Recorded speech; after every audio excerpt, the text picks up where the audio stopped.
চেনেললৈ আপোনালোকক সকলোকে স্বাগতম জনালোঁ। আজি মই লৈ আহিছোঁ চিকেন তন্দুৰী ৰেচিপি। বলকচোন তেতিয়াহ'লে ভিডিঅ'টিলৈ আগবাঢ়ো। কি লাগে আমাক। ইয়াত মই সকলো ড্ৰাই মছলাখিনি দি ভালদৰে লৰাই দিছোঁ। লগতে মই আদা নহৰু পেষ্ট 1 চামুচ দি ভালদৰে মিক্স কৰি লৈছোঁ। তাৰপিছত সোৱাদ অনুসৰি মই নিমখ দিছোঁ। ইয়াত নিমখ দি ভালদৰে সানি দিম। ইয়াত মই কণীটো ভাঙি দি ভালদৰে মিহলি কৰি দিম একেলগে গুটিখিনিত লগাকৈ।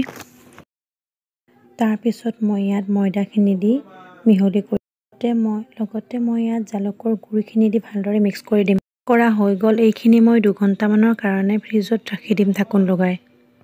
খন গৰম হ'বলৈ দি ইয়াত মই ৰিফাইন দি ভালদৰে গৰম হ'বলৈ দিম। তাৰপিছত মই এপিচ-এপিচকৈ মেৰিনেট কৰা চিকেনখিনি দি দিম। চিকেনখিনি দি ল'লোঁ গোটেইখিনি। এতিয়া মই ইয়াত মিডিয়াম জুইত এইখিনি ভাজি থাকিম। এইখিনি ভালদৰে লৰাই ভালদৰে ভাজি থাকিম। ওলট-পালটকৈ দিম।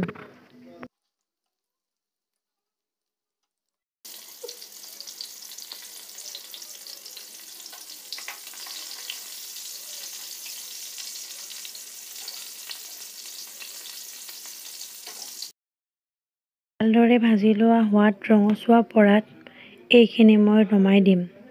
এতিয়া চিকেনখিনি মোৰ ৰেডি হৈ গ'ল। আপোনালোকেও এবাৰ ট্ৰাই কৰি চাবচোন, বহুত ভাল পাব খাই। থেংক ইউ ভিডিঅ'টো চোৱাৰ বাবে।